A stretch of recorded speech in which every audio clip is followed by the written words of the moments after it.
Welcome to the Inner Athlete Podcast, where we discuss all things youth athlete development and youth mentoring.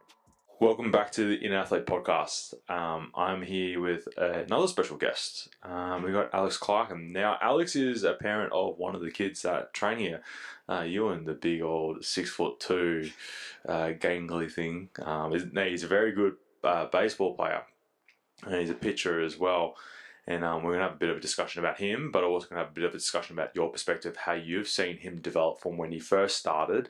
And if you just want to kind of paint a picture of your athletic experience or your understanding of athletic development first, so we just get a bit more context when we go a little bit more forward, that would be great. Thanks. Yeah, cool. Oh, thanks, Trent. Great to be here. I think me personally, athletic development probably as close to zero as you'd get. So that's why it's been fantastic bringing you in here and getting all of your advice and just, bringing him to Inner Athlete, because we didn't have any experience. I didn't have any experience. My wife, she was a bit of an athlete when she was younger. She competed in China. She was pretty good. But 30, 40 years ago, the way that they trained athletes back then was very different to how they train them now, and also the demands on the athletes. So, we were pretty much ground zero. So it was a good place to start. Yeah, it's kind of good that your wife knew a little bit in terms of, I guess, athletic performance and whatnot. But then, how was Euan when he first started? Because obviously he was identified as a good baseball player, specifically a pitcher. He was a two-way player, really. Yep. And describe how he was when he first started here. Yeah, I mean, physically thin. So there's a lot of before and after photos, but we'll talk more about physical development a bit later, I guess. But he was doing okay. He had a lot of promise, a lot of potential, heaps and heaps of enthusiasm, which sometimes I think is the most important thing. But he'd been getting, situations, games or tournaments where he felt he wasn't giving his all, or he might have felt a niggle or an injury or a lack of what he felt like a lack of strength or a fatigue. So he was getting all of these sort of things. And as you mentioned, he's very tall, so he kind of lacked a bit of coordination. It's very difficult to coordinate all those arms and limbs. Yeah, to give you context, he was 13 years old, 6'2", so he was my height, and then I think over Christmas. He wasn't. Oh, he wasn't that tall. Maybe he was about 6 foot. Came in, yeah, he was about the 6 foot mark. 13 years old, grade in year 7, and he's in year 8 now. Yeah. Yep, year 8 now. And he's taller than me, so it's saying a bit. When we first came in, he was very kind of like it's a bad analogy, but like a wet noodle in terms of the way he was moving. A very loose baby giraffe, but Bambi on ice kind of thing. He was very like lanky. There was just like almost like a slinky, just the way he was kind of moving around and whatnot. But you could see that it had I guess the physical characteristics you could really develop as like a very elastic athlete. And had that build, and obviously kind of hit the genetic jackpot with yourself with the height, and also his mum's athleticism, which obviously helps, and it gets you like about halfway. And then the next part is you had the nature component. Now you need the nurture component to that, and actually kind of raise them up in that specifically. Yep. And then I think. Yeah, when he first really started, he was just very much, his body awareness was really like, I would say it was quite off. Yeah. So whether it's like squatting or hinging, or because his limbs were just so long, he kind of struggled to, get himself into real deep positions when it comes to like some body weight exercises. Yep. But when we identified that, and just getting him to start at a point where he could perform relatively well, and then his strength just, as well as his physical maturation, because he's going through puberty, obviously, will kind of like further heighten his development. Yep. And it's going to be able to put him in a really good position. Let's kind of like fast forward a little bit. So he's probably 3-6 months with his training now. What are the key things that you start to see when he started going through that initial phase of training with us? Yeah, so I think how long has Euan been with you in total? Maybe 18 months now? Something of 15 months, I think. Yeah, it's been at least 12 months, yeah. I think it's been more like 18 months. But that first 3 months, initially you don't see much. But I mean, that's just like if anybody started the gym or started a new program. But I would say you didn't see much physically, but he did go through the injuries and the niggles and the fatigue seemed to just drop away. It became less of an issue. Always seemed more confident that he'd be able to perform at his best through a game or in tight situations. So that was sort of now out of the picture. And started to look a bit more like an athlete and started to hold himself a bit more like an athlete. And be a lot more organized, I guess, in his movement and fluency. And then just, over the journey, we've done things like running and other stuff as well, which is kind of further, you can see that it's really, he just looks more like an athlete. It's hard to say. Yeah. He, I think it was about almost 4 or 5 months in, he said he got his first home run. Yeah, that's right. I remember that. Yeah, I think it was a very proud moment. Yeah, I don't think he'd ever really hit anything like that, up until that point. So there's like a lot of things that happened around about that time with you, and some great coaching, just a renewed commitment from him. But I mean, I absolutely believe the strength work, the conditioning work that he's done has just given him the platform to be able to succeed. I've lost count of how many home runs he scored this season. I think it's over 10. Jeez. Yeah. He's done well. Smashing it. Yeah, but his primary focus is going to be pitching moving forward. Well, yes. He might be a really good two-way, but I think in terms of him being scouted, I think pitching would be the key thing for him. College, I guess, which is college is the next thing for us that we're looking at, so to try and get him into a college program. Yeah, well, so let's fast forward a little bit more. So we're probably earlier this year, we're in August at the moment, so he went through his summer season, this 2022-23 season. Yep. How did he go there? Yeah, it was pretty good. It was a pretty grueling season as well, and he actually recovered from an injury, so he hurt his wrist, so managed to come back really strong after that, and really quickly as well, which is amazing. But he had a really strong summer. I believe he was MVP for the team, so he actually got he was acknowledged for that, both for his batting and his pitching. And again, just going really from strength to strength. And I mean it, like strength to strength. And you can physically see his development as well. I mean, that's the last thing that really matters. But, there is before and after pictures of Euan where he looks like a skinny boy, and now he just looks like an athlete that's ready to go out and go to work. And cause some damage. Yeah, exactly. But others have commented on it, and we've got plenty of before and after photos. It's pretty dramatic. Yeah. Then his pitching velocity is taking a nice little upswing. Yeah, consistently through. So again, pitching, just like everything. The thing about sports, it's not just about one thing or the other. It's a combination of those things. But his pitching velocity is getting up close to 80 if he's not already there at the moment, and that's 80 miles an hour. We haven't measured him on a gun, but certainly that's what people think it is. He will be measured on a gun. This is what the coaches are saying. Yeah, that's right. But we will be measuring on the gun soon. But like at those sort of speeds, your body will tear itself apart if you didn't have the strength there. And it's not just the strength, I guess, it's the sinew, and it's not just, again, with every sport, it's not just one set of muscles, it's the whole package. And if you don't have that, you're going to be much more susceptible to injury. And that was the thing that really concerned us with Euan's sport, is because we actually saw it. He had an injury, but if you get injured, then you can be set back for quite a period of time. Yeah, because the most common one is usually shoulder and elbows, especially for pitchers. It's Tommy John. There's a surgical procedure called Tommy John where they it's like similar to tennis elbow, I believe, but the pitcher's elbow is just shot. Like there's a tendon that's in the elbow that just goes from overactivity. It happened to an MLB pitcher called Chris Sale. He was out for 2 years as a result, and he's only just coming back now.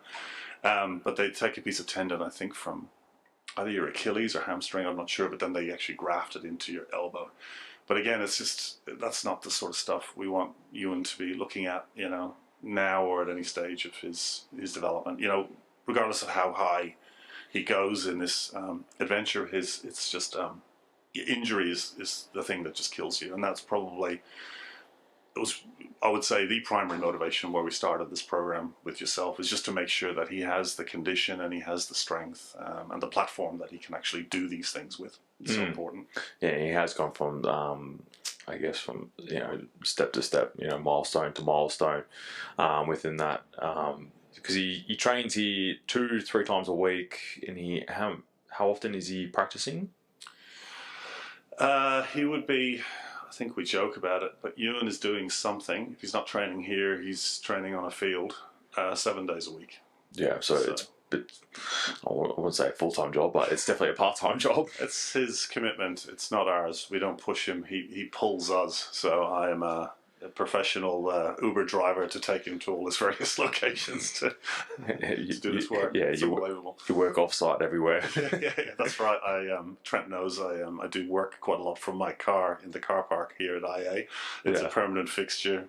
You can see the blue screen on my face as I'm doing work while Euan's in here working out. We'll have to get you some blue light blocker glasses. Seriously, they're good. I use them at like maybe 10, 11 o'clock at night if I need to do work. Anyways, that's another topic for another day. Yep. But then I want to talk from more your perspective. How you mentioned something about he drives his development. 100%. So how does that I guess how does that make you feel, and how does it go? Instead of, you have to take him to training, right? But do you feel like it's just a lot easier to take him to training because it's very self-motivated and self-driven? Yeah, I mean, like all of us, every now and then he has a wobble. He's like, I don't really feel like I should do it tonight. And then we just kind of remind him, why he's doing this and the benefit he's gotten from it. But I would say I could count on my hands the number of times he was even thinking about, like, not going. He enjoys coming here. He loves the environment. He loves the guys that he works with. And But ultimately, he's just motivated to get the most out of his game that he possibly can, and this is all part of it. It's so much easier when kids are motivated. I've got 2 boys. My older one is very academic, and he completely self-motivates doing his homework and doing his studies. But Euan, from a sports perspective, from his sport, I never have to push him in any way. Pushing himself. Is there anything that particularly drives your boys to be so like self-motivated? Is there anything that you've done, like any like secret to the source, or? I think with Euan, it really is a leap of faith, because we're just leaning into something that he's passionate about, and as a parent, I do believe you've got to follow your kids' passions, their dreams. Just give them as much license as you can. Help remove the barriers as much as possible, because you never know where it might take you. I think with my kids, I just make sure that they have a really clear end goal in mind, and encourage them to think big. But then, of course, you've got to break those things down into smaller steps. So staying, connected to the ground. I think that's probably the only advice I would give, is just, make sure your kids are connected to a goal or an outcome that's pretty special and inspirational, and then just give them the tools to help them get there. Yeah, because I remember we did a performance consult. It was about this time last year. I think it was about September last year. Yeah. And we had discussed it. All right, so the big game plan was obviously training. That was kind of getting looked after, because he was coming in 3 times a week at the time. Yeah. He needed to put on some size. He really just needed to put on some like muscle mass. Essentially, he needed to eat more, clean up his diet and whatnot. Because what we had discussed from he did a food diary. I was like, oh, this is probably not good. There's a lot of junk on there. There's a lot of junk, a lot of packaged foods. But I think he was very open and receptive to the idea, and we gradually kind of built it up over time. And I think having that conversation with him for we chatted for like an hour 10 in terms of like, what's the plan? All right, how can we actually do it, and what's feasible for him? And we kind of created a bit of a starting point in terms of, I guess, the nutrition side, and even from what I hear, he's even driving a bit more of it, and he thinks he's Master Chef now, and cooking eggs in the microwave. Yeah, he cooks bacon on the sandwich maker, which is actually a bit of a revelation. I would encourage everybody to try. I'll give you credit, Euan. That's a smart idea. That's a very good idea. Yeah, look, I think it's been a team thing, definitely. Certainly, with you, and the issue isn't so much just, it's not losing weight, it's actually gaining weight. So it's a kind of a different challenge. But the most important thing is that he's eating the right things at the right time, and he has enough food, which you described to me. So that's really good advice. So we did some things like we ensured that we batch cooked, so then he could have lunch the next day in those kind of thermos flask things that you put food in. And he's been really good with sticking to that. Like, it will be a lot easier for him to go to the canteen or the lunch room and just get himself some dim sims or a hot dog or something. Sausage rolls, yeah. Sausage roll. I mean, that's the easy thing to do. But no, he'll eat leftovers from last night because he knows that that's the right thing to do. That he's got to fuel this body of his that's just demanding it at the moment. Yeah, he's going to need that for the next 5 years at this rate. He's freaking consuming probably. He's probably burning, so I'm not exaggerating. Well, I am exaggerating, like 20,000 calories or something stupid a day. I don't know what the number is, but like there is not a skerrick of fat on him, and he's just, he's constantly on the go, doing something. And he's always, he's playing sport in school. He's playing basketball with his mates. Thinks he's the best on the court and all that jazz. Yeah. He's got the swagger. That's all right. But the good thing about him is that he's got a great sense of humor, and there's always a bit of always a bit of irony. He doesn't really take. I don't think he takes himself too seriously, which is great. It's not pride or ego. He's just having a laugh. The one thing I like about you, and you can talk smack to him, and he'll give it back to you. And you can dish it, and it's just to and fro. But when it's time to actually get down and get serious, and what do I need to do specifically? Like he'll listen. Like he's all ears. He's all bought into the whole process, and I think that what makes a good athlete. Great in the long term, but obviously getting to that point. And the one thing I found with Euan is we had to find some easy wins and easy start points for him in his development. And obviously, after initial 2-3 months, you may not see big changes in his muscle mass or anything like that. But as you mentioned before, it's more the reduction in the niggles that you initially that you didn't hear of, and that's usually from a parent's perspective. And I've spoken to dozens of parents. Yeah. That's usually the biggest thing. You're not hearing anything about injuries for the right reasons. They're not hiding it, though. Not hiding it, and you'll see it in how they move. That's what I noticed, just how they hold themselves, and it just looks more athletic. And you can just see that's only born of, I think, having a good platform, of muscle development. You might not see it obviously immediately, but you can't hold yourself like an athlete unless you've got that development there. Yeah, and then training wise, he's been flying through. He's getting really strong. Deadlifts over 100 kilos, especially with someone who's over 6'2". It's impressive at the moment now. Where is he heading now? Obviously, he's got a little trip organised. So this is before you actually head off on your trip. So where is he off to? What is he going to be doing? And what's the outcome that you're looking for Euan? Yeah, I think it's tough to make a living being an athlete. It's tough. It's a tough gig, and I've been reflecting on this a bit more recently as well. I work in the corporate world, and you kind of hit the peak of your career as you get much older in life. But as an athlete, and you know this better than most, Trent, there's a lot of pressure on you to get everything done like early, because you're going to be in your peak of your career in your 20s, or even earlier. So you have to start thinking differently. So with Euan has an end goal which may or may not be achievable, but and he wants to play professionally, so he wants to be paid for playing the sport that he loves. That could be here, that could be in Japan, it could be Korea, it could be in the States, we don't know, but that's his goal, and we like to keep that kind of nice and open. But we'd like to try and focus on the short-term goals. So we first came to you off the back of a tournament, and he complained that he didn't play well because he was sore and he was tired. So the first goal was just to make sure that didn't happen again, and it didn't. And then the next goal then is we kind of prepare ourselves for tournaments that are coming up, and those are the specific kind of outcomes that we're trying to get. But yeah, is the next real goal for him will be to do really well, get onto representative teams here in Australia, and just do really well in that regard, and then hope to get himself some form of scholarship in the United States, playing baseball, the game he loves, and that's what he wants. That's really what we're focused on.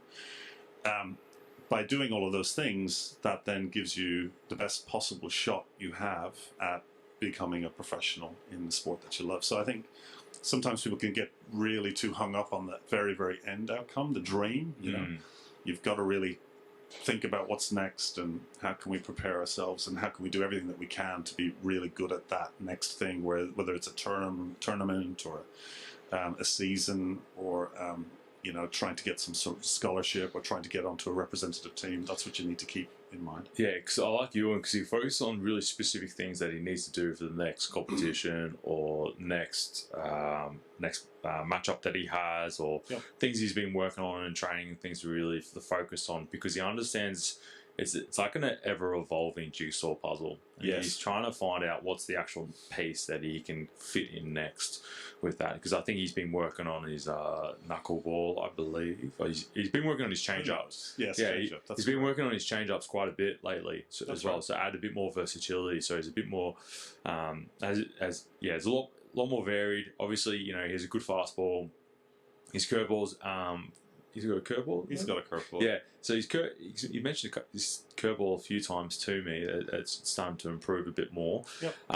Then obviously you got to change it where you place it as well. As well. Then also the batting side is, you know, I think he's just crushing everyone with the batting side. Yeah.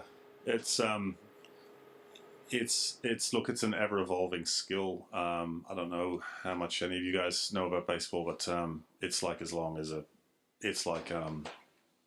cricket, I suppose, but you know, you can never perfect it. There's always something new to learn, and then there's the whole psychological aspect of the game as well, which is just incredible. So there's just it's just like any athlete. I suppose he's still learning the skill of playing the sport, and but you know, having the right physique certainly helps. In fact, you know, with the sport of baseball, it's pretty much essential. Like when the kids get to a certain age, they're all getting into the gym. They all know they need to be able to prevent injury and be able to perform at their best. So it's good. And what have been some key takeaways for you with this whole process? What have been some insights? Yeah, keep it. I'll talk about inner athlete first. Like, the gyms can be quite intimidating places, especially for children or for people who don't know their way around a gym. But you know, the folk here like yourself, Trent, and all the other guys, the way it's all set up, everyone's very friendly. It's very open. You know, as a parent, if you want to come here and sit and watch your kids work out, that's up to you. If you want to sit in the car, that's totally fine as well. I love the ongoing dialogue that we have. Like, we're both trying to reach, you know, certain outcomes. We regularly talk about setting goals, you know, for the quarter or for the season. Euan's part of that as well. So it's kind of like a three kind of way relationship with the young athlete, inner athlete crew, and a parent. I'll talk about that in a second. Yeah. So we talk about the goals, but I think from a parent's perspective, you're the one who really has to facilitate it. They're the one that have to do it at the end of the day and drive it. But you're the one that has to kind of facilitate, whether it's taking him to here. I think we spoke about, you know, put him in the sauna or something like that in preparation for that for Florida. And then I think, because we talk about on different levels, like I talk about with Euan in terms of, all right, this is what we're doing, this is how it's going to kind of work out. Then I can talk to you. It's like, I've spoken to Euan about this, is how we can do it. And there's like, yeah, cool, that's fine. And then it's more like that you just want to be kept in the loop. That's right. The majority of things. That's right. Yeah. It's your kid, essentially. Yeah, exactly. And just being part of that journey, which is really good. It's very open, and there's a lot of conversation that happens. It's not just dropping Euan off somewhere and stuff happens and he comes out. It's an open conversation that we're having about trying to steer things in certain ways. And I know you've done a lot of research about the game of baseball. I know you're conferring with colleagues of yours who've played, you know, or have worked in that industry. So it's a lot more than just the pumping of iron. It's that whole consultant experience, I guess, that we get as a parent. So because it can be, you know, hugely intimidating for a child, a 13-year-old, a 12-year-old, 14-year-old, whatever, to go into a gym. Like, where do you even begin? Gyms are confronting enough as it is to your child, but you guys are very warm and open, and you're able to communicate with the kids at their level, have some fun. So the kids feel like it's sometimes it's a bit like there's definitely work here, but going to hang out with some mates, and that kind of experience makes it so much easier.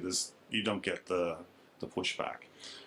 Yeah, it's work with a purpose. They understand the purpose of doing this program. They understand the outcomes we're trying to drive with this program. It's like, yeah, we can go have fun, shoot hoops for a little bit, and talk between sets and all that jazz.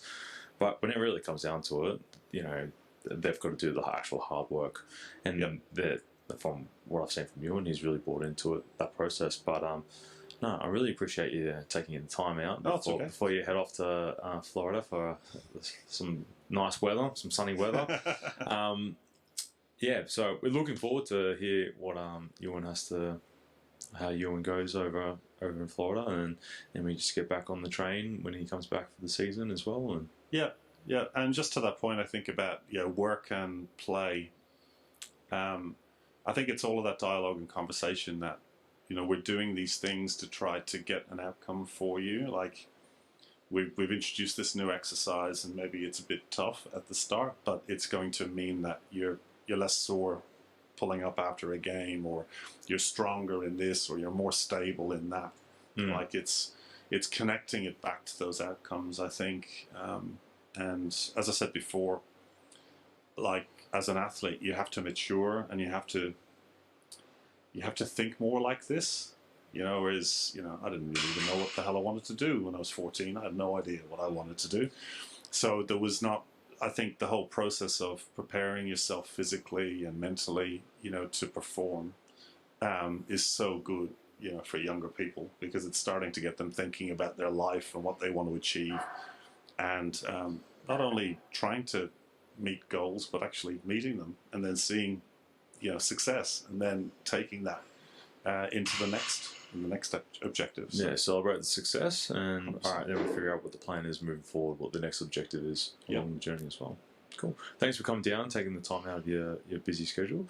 If you like this episode, please like, subscribe, leave a review. It really does help us in the long term, because we do like to hear stories from parents, from athletes, from sports med, other strength coaches, even sports coaches as well. I know that this area is just not really spoken enough about. It's kind of like gone unsaid, and then you have parents that have kids excel, but then you have kids that are in the same team, and they're just like, how can I best support my kid? And they might lead on, do this exercise, but it's not helpful. They really need someone to actually guide them along the process of achieving that success that they're specifically looking for, and for figuring out what that is specifically in the first place as well. Yeah, arm fatigue or arm soreness could be as a result of legs not developed. Like the whole body is connected, and specific exercises that are focused on repetition of the action that you want in the sport don't necessarily help. Or playing more of a sport sometimes isn't necessarily the answer either. You've got to think about the whole picture with the athlete, including the mental side of it too, which is a different story. I guess it's a different podcast, but and that's why it's been. I think it's essential for his development, where he's come from, and he wouldn't be as good as he is today without the help of the guys here at IA. So, yeah, the industry really has started to evolve into something a lot more greater, a lot more holistic. And really looking at the whole development of the child. So it's from a social perspective, mental perspective, physical preparation perspective. Yeah. And then and the physical, obviously nutrition and all that jazz, it all just kind of combines into one. And you're trying to figure out what components are they lacking in, what components do they have under control, and just trying to address it. So then you're trying to lift the athlete up to something greater moving forward. Yeah. So done. Thanks. See you on the next one. Thank you. You have just listened to the Inner Athlete Podcast. be sure to subscribe to stay up to date with the release of weekly episodes. Be sure to follow us on Facebook and Instagram to get great tips on all things youth athlete development and youth mentoring.